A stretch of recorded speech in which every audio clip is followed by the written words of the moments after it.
You're tuning into the Wild, Weird, and Sometimes Normal podcast. If you have a story or a guest recommendation that you think others need to hear, email me at wildweirdandsometimesnormal@gmail.com. Let's get this started. Alex and Brett, kick it! Wild. Wild. Weird. And sometimes wild. Weird. Wild. Weird. Wild. Weird. Wild. Weird. And sometimes normal. Are you looking to buy a home in New Jersey, escape the city and move to the suburbs? Finally purchase a vacation home on the lake or down the shore? Maybe you're one of the lucky ones who are retiring and moving out of state. If so, let me help you. Keller Williams and the Real Estate Professional Group have what you need to make your goals come true. Reach out and have a conversation with someone who will put you first. Contact Brian McCoach at 856-321-1212 or email brianmccoach@kw.com. Welcome to another episode of Wild, Weird, and Sometimes Normal. I'm your host, Brian, and today my guest is Fran Metzman, and she is an author, journalist, and editor. Welcome, Fran. Hi, thank you. Thanks for having me. And listen, thank you so much. Go ahead. I might rant a little, but you'll forgive me. That is a podcaster's dream guest. My people are tired of hearing me. They would like to hear about you. I do my best to not make myself the center of the show, even though every once in a while I have a one-liner I have to jump in. But, if not, hey, you are the star. You run it. Oh, please jump in anytime. Yep. And make me laugh. I will see what I can do. No promises. Thankfully, that's not in the guarantee that we signed up on, but we'll see what happens. Okay. I'll forgive you. Okay, I appreciate it. All right. So Fran and I were going back and forth a little before we hit record, and we found out we're in the general same area. So that was kind of exciting because I think we were hooked up by somebody in the Midwest. Was her publicist. So I was like, wow, you actually, we could have drove and did this in person. We could have had a cup of coffee and did this. Oh, good. Okay. So Fran, you are the author of the book series, The Cha-Cha Babes. Yes. Yes. Yeah. Can you give a little insight on what that is and what drove you to write a book series? A couple of things. One is women's friendships and how they develop over time as we get older. We have different levels in life. We associate with people who have children when we have children, and maybe in our careers or writers, authors. But as time goes on, and we, in quotes, mature, the friendships kind of shift into more serious connections. So I wanted to deal with that, how these three women hook up in the first book, how they develop from being somewhat unworldly and, of course, dysfunctional backgrounds, but what ties them together in this very close bond. So that was one thing. The other thing is I have a fascination with white-collar crime. So I made them amateur sleuths, not by design, but by circumstances. They just kind of fall into it. And so the first one had a lot of humor. They each had a personality, different, and yet different worlds, different personalities, but they connected. And I wanted to explore subtly the whys and wherefores of that. The white-collar crime comes because I have, unfortunately, known a lot of professional business people, educated people who have committed white-collar crime. And that's another thing I needed to understand. If you can make a very nice living, why resort to crime? Fraud. Basically fraud. Right. At first, I thought maybe you were workshopping the idea of how you could commit this white collar crime. You're like, hey, if I turn to a story, I can work out all the kinks, and then people will give me feedback of, hey, that's not true. And then you can run this whole Bernie Madoff Ponzi scheme. But apparently, people in your personal life who've committed this, and that was more your direction. Yes. And I have read extensively on the Bernie Madoffs, people, Ponzi schemers, embezzlers, whom I didn't know, but I did know a lot of either well or tangentially knew them because of the circles we moved in. And so, and I'm talking, lawyers, doctors, Indian chiefs, if that might be politically incorrect. So, people who really, really did not need to do this under any circumstances, and ruined lives, ruined careers, hurt their children. And not to say you're a business, your father who has a big business committed a fraud and is in jail in Allenwood. That's hurtful. That's very hurtful for the child. They're going to be teased in school, no question.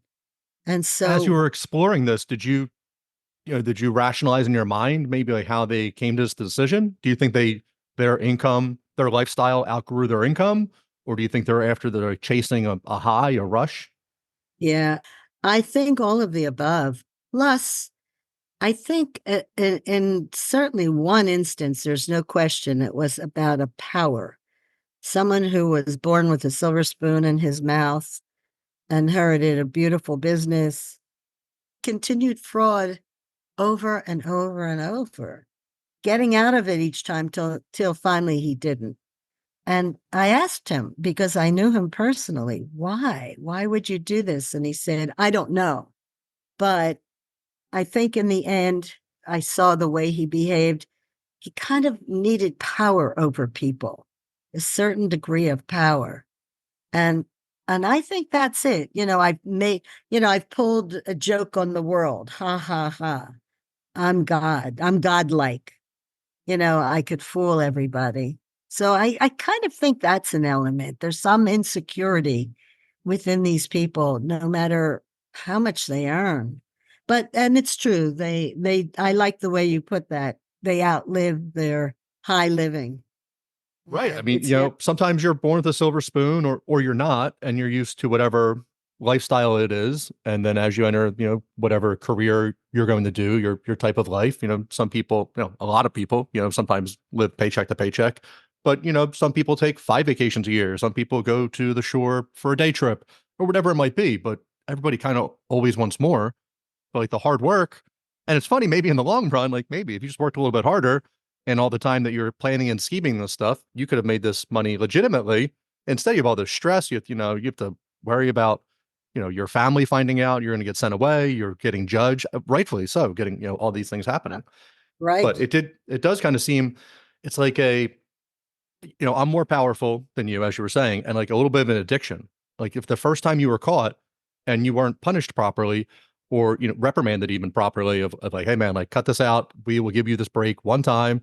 Everyone was a teenager, you're drinking in the woods and the cops come up and you're like, oh my God, my parents are going to kill me, whatever it might be. And they're, maybe they're going to take you home to your parents, or maybe they're going to say, hey, let me not see you here. Now that may not have curbed the, drinking in the woods, but you pick a different set of woods, but you sit here and keep doing it. That kind of seems like you're above the law. They can't punish you. They chose not to punish you. So why would they do it again? Yeah, that is a very interesting point, because you would think you would learn if you come very close to being sued, if it's a civil thing, or committing a crime. In this instance, it was finally RICO. They got him on RICO, which is even more severe. You would think the first time you got out of trouble, that would be the end of it. Okay, I learned my lesson. I came this close to getting into real deep trouble. I just managed to get out of it. But it's like, you're right. It has to be an addiction. You're absolutely right. That's like gamblers, maybe that surge of, that first win, and you want that surge back again. The adrenaline pump. I guess it is rather an addiction. I worked in the casino industry for a few years, everywhere from being a slot supervisor, manager, up to the marketing director. So coming out for like the whales and trying to get them in. And you would see people win and lose all the time. But the most joy I got out of it was seeing like that 21-year-old, 22-year-old coming in for the first time and then winning, that whole beginner's luck of them having it, because it was just like this pure joy. And then you'd see the other people, these big wigs, like Harris, I think it's the Seven Stars Club, you have to cycle through $250,000 through a slot machine. Oh, It's even more in the table games. So just cycling through and all that. And the more you spend, the more perks you get. You could just bought all this stuff for a tenth of that price, whatever. That's not the point, but you're watching these people and they're, the video poker, you can get up to, when I was there, it was $125 per spin. And they just have their eyes trained looking for, the face cards. They want their ace and kings. And there's like tap, tap, tap, tap, tap, tap. And each time that's $125. I would just stand behind these people for 2 minutes and be like, that's my car payment for the month. That's my rent payment for the month. That's my food bill for the month. That's my entire student loan ever right there that you just gambled away in an hour. And like, they hit and they're not excited. They lose. They're not excited. It's just this blank look. And I don't get it.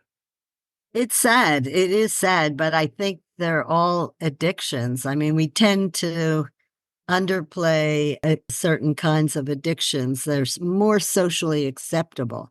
Oh, I spend time in the casino. Well, I know some people have gotten into trouble, real big trouble, spending, some time in the casino without recognizing that or even if they recognize it's an addiction, I guess like drugs, you have to have the next fix.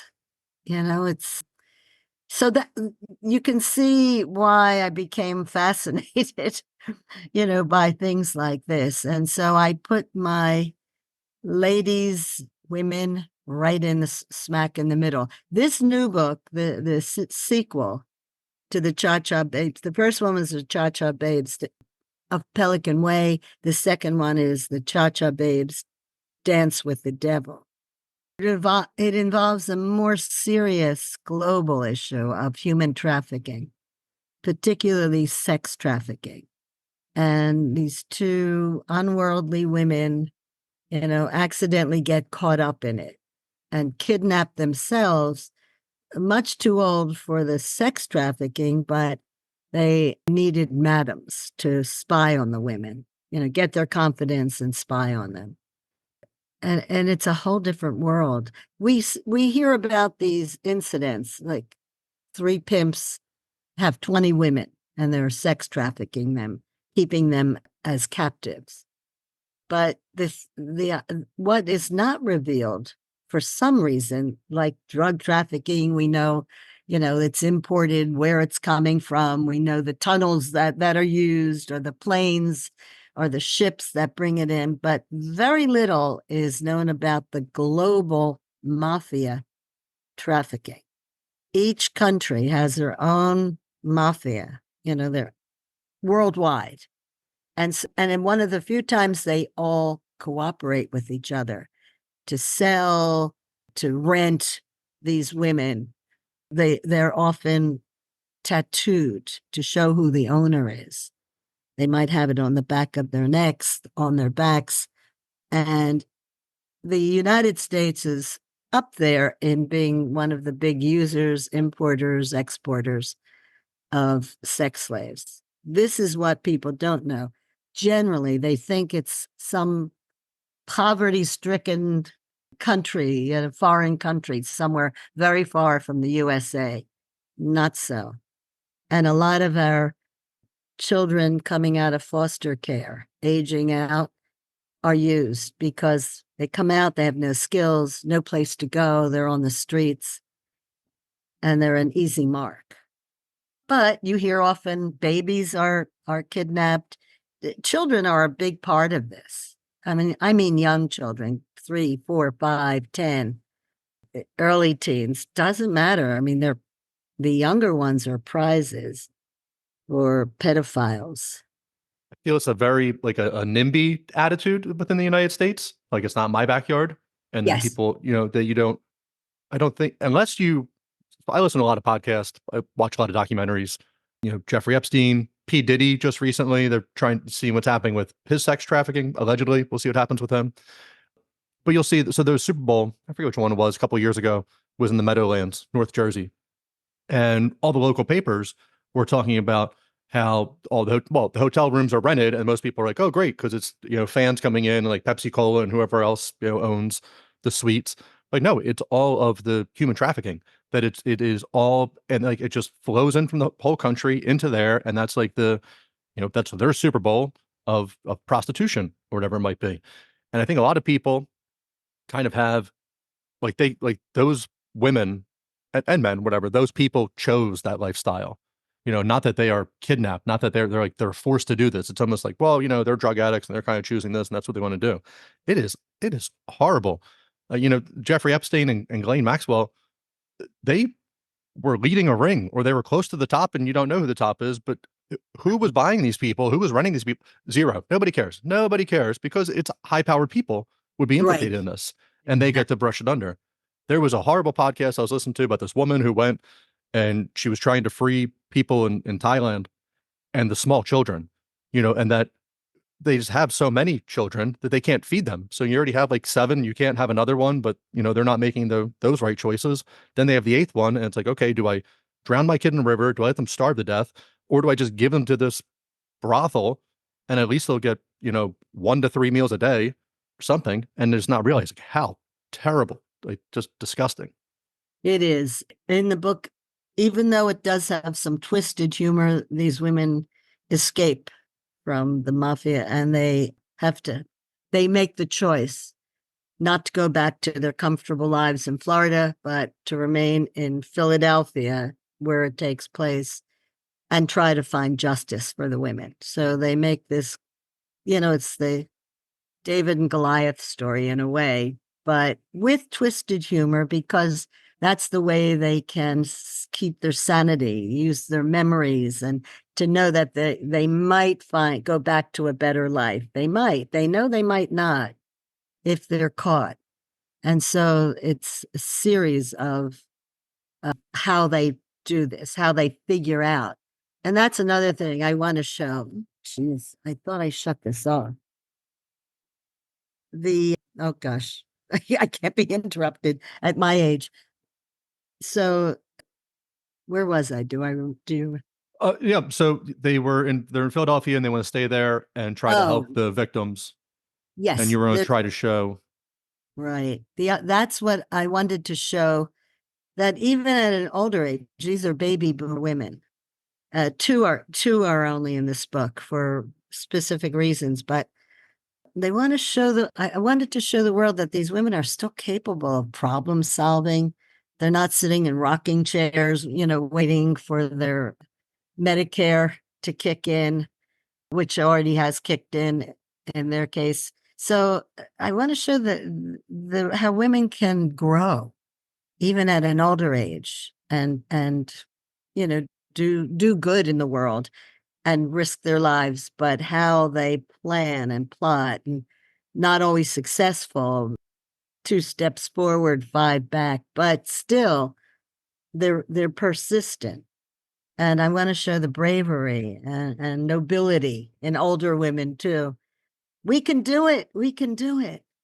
With all of the sleuthing issues, all the sleuthing topics you could have put these women in, what made you want to research or, address the trafficking world more than, so you had the white collar crime in book 1, right? Then you're in the trafficking world, but there's a lot of things they could have, some government overreach agency. They could have done like some Edward Snowden thing. What made you want to choose the trafficking?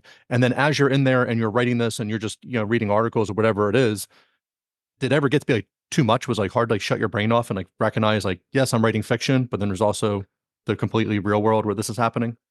Yes. Yeah, there is that conflict, the collision of those 2 themes. Number one, a few years back, I happened to come across an article about sex trafficking. And then based on that, I wrote an article on it. And I started to talk to people. Some people shied away from reading it. It was too hard. And I started to ask people what they knew about sex trafficking. And invariably it doesn't happen here. It's happening in other countries. I mean, that's true. They do go to countries that have deep poverty and promise these women jobs. And then they come here and they're really captives. They're slaves. Slaves is the right word. So it really bothered me about why this should happen. Why don't we know about it? Why isn't it publicized? Why aren't the the police authorities digging into this like they do drugs. I mean, they're after the drugs.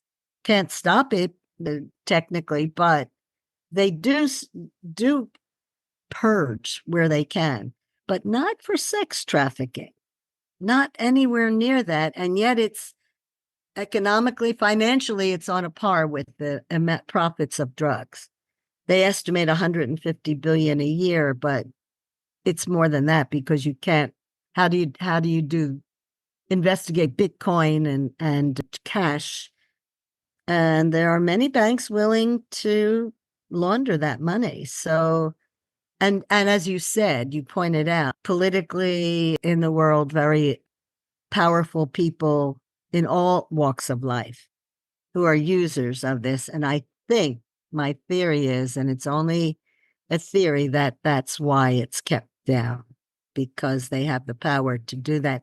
And you're right about each time there is a big event, concert, athletic event, there is a surge of using sex slaves, bringing in sex slaves in huge amounts because they are paid for it. And I guess more powerful people, as well as the average Joe, excuse me, anyone with the name of Joe, the average guy is there. It's like a benefit to your $3,000 ticket to the Super Bowl or something. I mean, I don't know if that's true, if it's the Super Bowl, but generally you're right. Big events.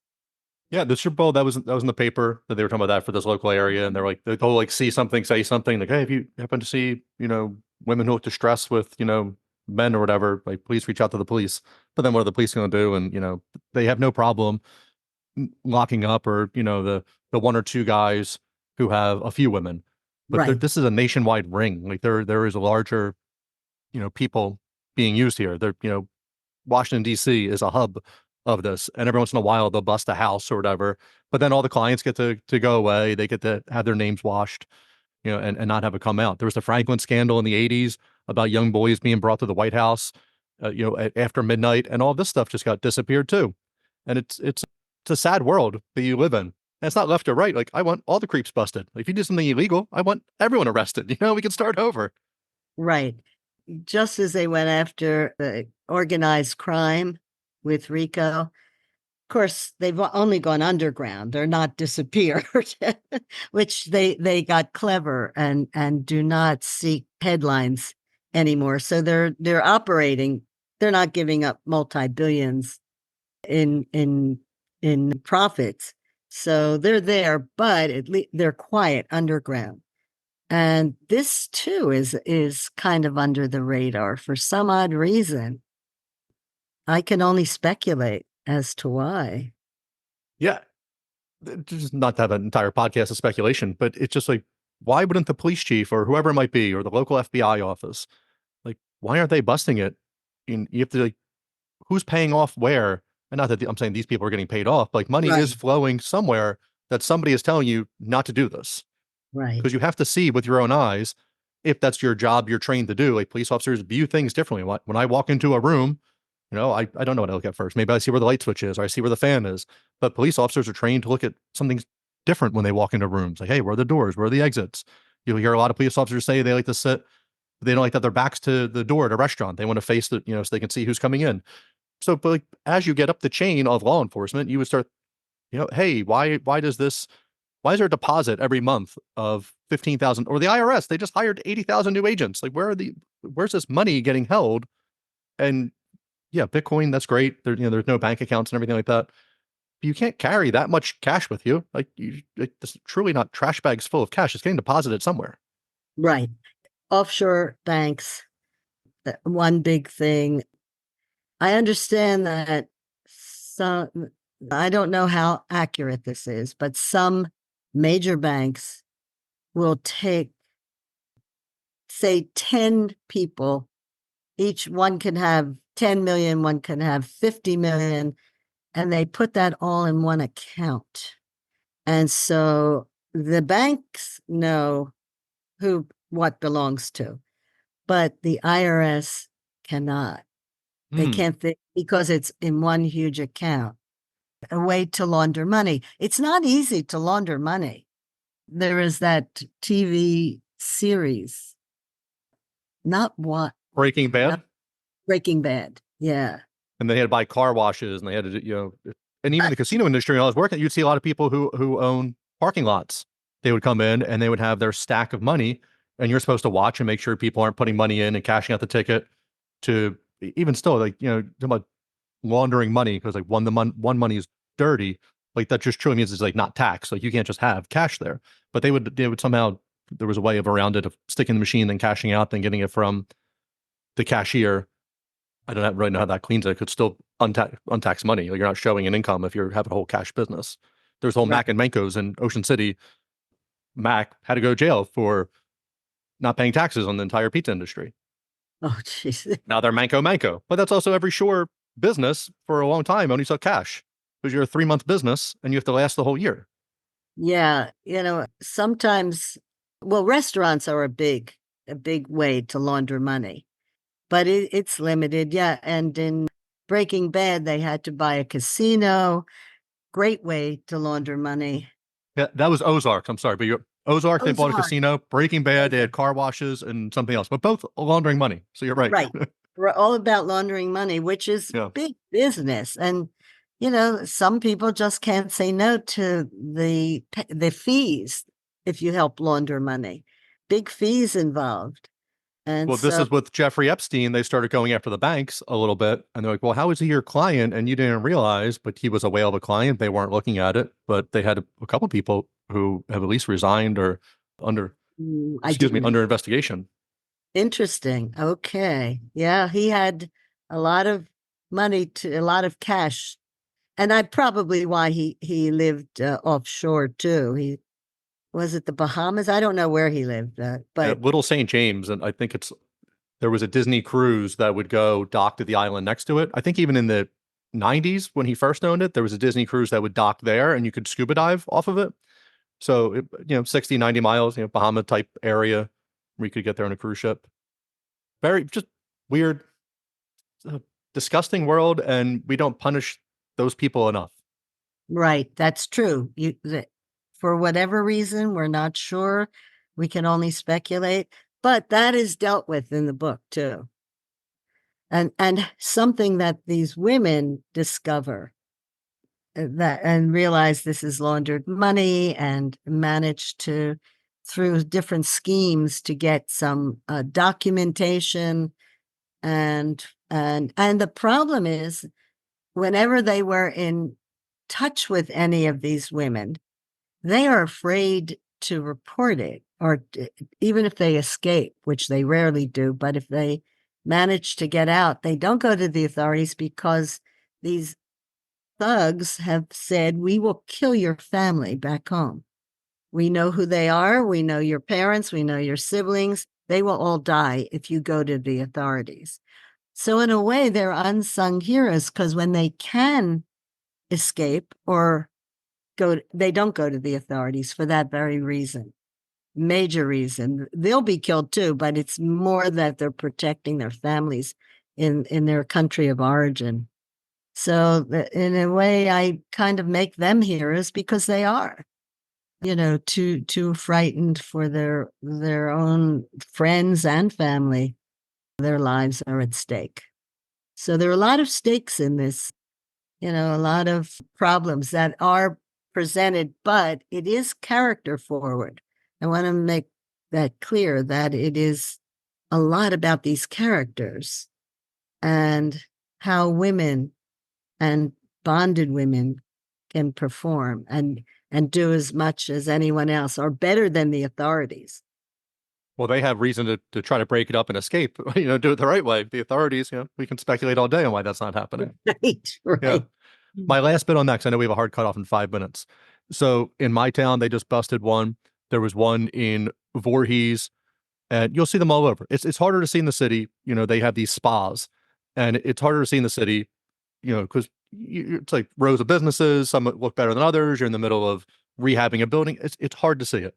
If you are in a nicer area, any type of area, single family home type area, and there's a Target, there's, the big box stores, Chick-fil-A, all these things that all kind of fit into the neighborhood.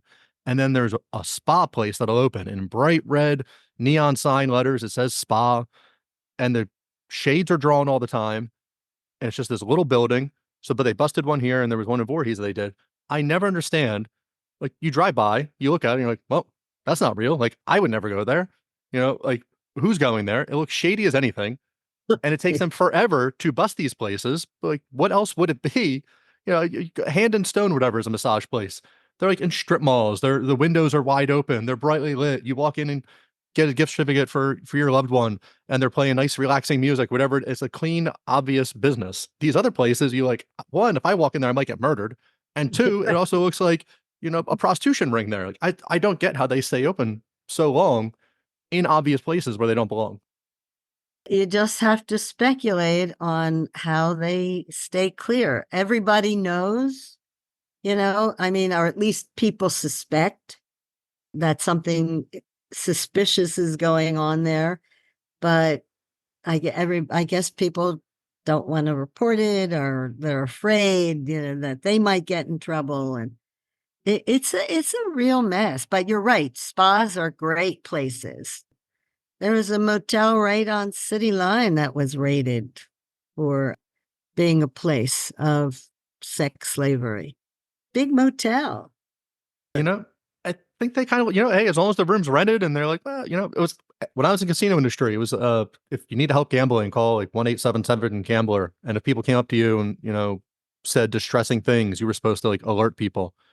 But, people would come up like, I can't believe I just lost it all. Like, they were a high rating person. You're like, oh, you lost it all for today, right? Like, coming back tomorrow, people, but it was kind of like this whole little, hey, can I just edge them a little bit this way? And the hotels are like, well, we got 30 rooms rented out that wouldn't be. Well, maybe it's just the guy's daughter. It is a little weird that a 70-year-old man's walking in with a 20-something-year-old girl who looks like she's been, not great. But maybe that's the justification to keep the business going. I don't know.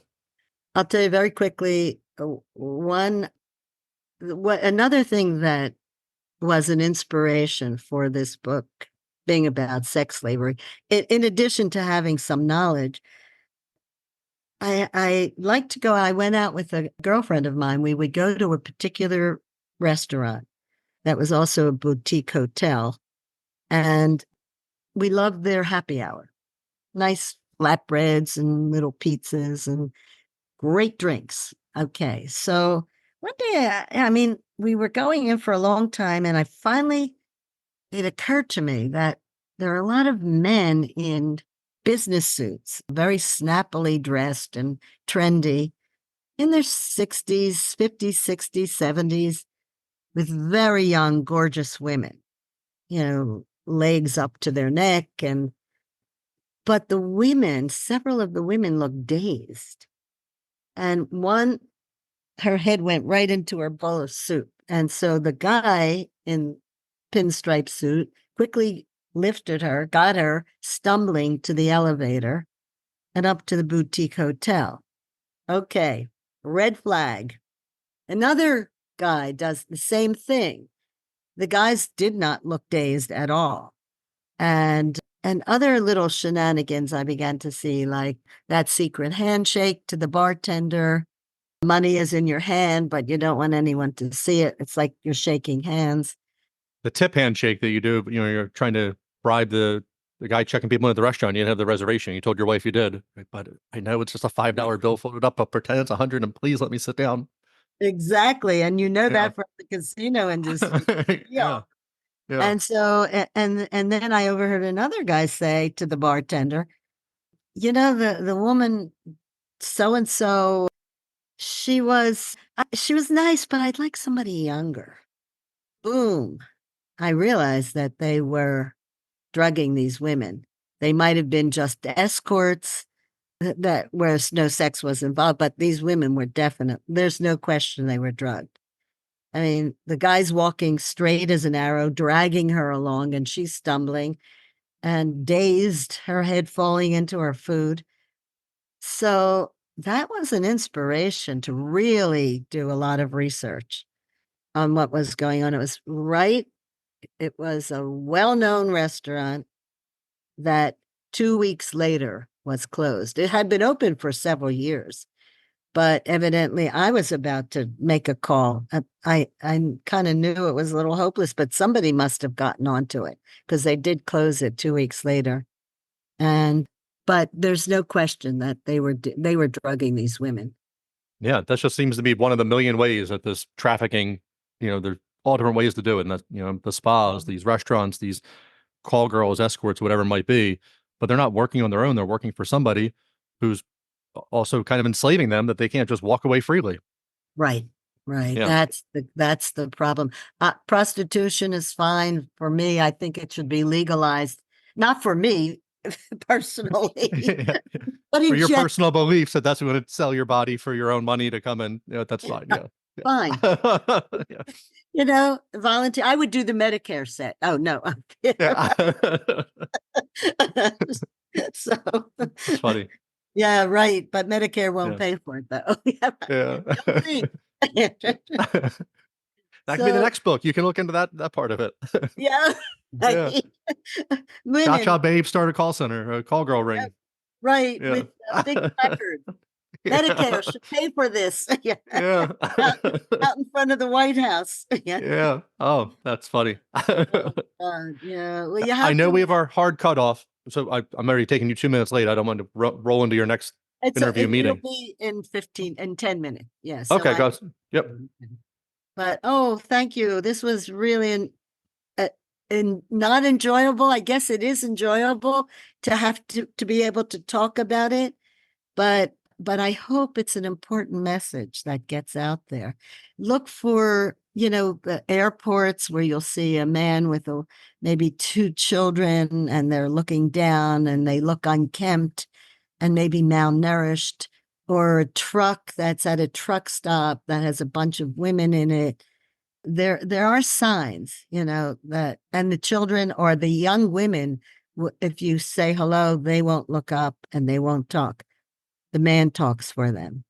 So there are things to look for that you could hopefully get in touch with the authorities about. There are now some signs at airports, but it's easy to walk past another sign, so Right. easy to But see pass. something, say something. It might be you'll see these stories on Facebook all the time, or whatever, of like it ends up being a dad carrying his child out in the parking lot. They're you take your kids to the store, they want to get the new toy for $50. Like, we're not getting the, like, hey man, like, you got a toy last time, you're not getting it this time. And the kids have this whole breakdown and they're carrying them out. And every once in a while we'll see these stories of, the dad will get stopped in the parking lot and they're like, whoa man, like, what's going on with like you and that kid? Because you don't know if they're getting kidnapped, you're not doing whatever. And it just turns, probably like the fake stories of like, I authorize Facebook to, or whatever it is, the photos that comes out all the time. But it's tough. You never know. Kidnapping is real. Sex trafficking is real. Drug trade is real. All these things. And people think it doesn't happen in their neighborhood. It doesn't happen in their surrounding area. And, that's just naive. It's happening everywhere. It is everywhere, every country, every single country. There are hubs here in this country. Certain states are really more vicious than others in the trafficking. But it's just happy to be able to get some information out. No, I think that's an important conversation that people should have. And, if they're not having it, at least be aware that it's happening in their area. And, maybe it'll trigger something in their mind at some point and could become real useful. I hope. Okay, that's the hope. On a lighter topic, real quick, plans for book 3? Do you have a book 3 in the works for the Cha Babes? Yeah, it's a trilogy. It's going to be a trilogy. Yeah, I do. I have one. Outline the plot. Now I have to get to work. The problem is marketing your book. You have to spend a lot of time marketing, which I'm very poor at, I must tell you. Not a good marketer, but we'll see. Okay. I hope it works out great. It is an Amazon bestseller. I was gonna say, where it's Amazon bestseller. Love it. That's great. Where can people find your book on Amazon? Where else can people find the book, and where can they find you? Do you have can they follow you anywhere? You're on Facebook or Twitter? Your website? Okay. FrancisMetzman.com. Okay. I will put that website in the show notes so people can find it. Okay. Do you have any social media or anything that you interact on? Facebook, it's Fran Metzman Written Work on Facebook. And Okay. it can be bought at any independent bookstore, Barnes and Noble, Apple. So it's available. Perfect. Uh, So uh, going on a trip, summer's coming up, or on the doorsteps of summer here. Buy your book, read on the beach, and then when you're there, look around for everybody and judge everybody until you find somebody. right. That's Right. it. Yeah, But I right. appreciate you coming on. This is great. The open door. Please come back anytime. When you first Oh, started your hotel story of like, I was at this boutique restaurant and they had these flatbreads and drinks, like, great, let's go to the interview there next time. And then it quickly went downhill and I'm not going anywhere near there. right. That would have been Yeah. interesting. Yeah. Yeah. Yeah. Yeah. But that's it. I'll look But I, around. okay. Keep an eye out. I appreciate your time. Thank you so much for coming on. Thank you so much for allowing me to come on and tell my story. So I really Anytime appreciate was great. it. Thank you. Yeah. I appreciate you coming on. I'll see you soon. Take care. Okay, you too. Bye. All right. All right, everyone. That was our show. Don't forget to leave a review on iTunes, Spotify, or wherever you stream your podcast. Like and follow the podcast on Facebook and Instagram to stay up to date in all things wild and weird. Check out the links in the show notes for more information on our guest. The biggest support you can offer is to tell everyone about the podcast. Until next time.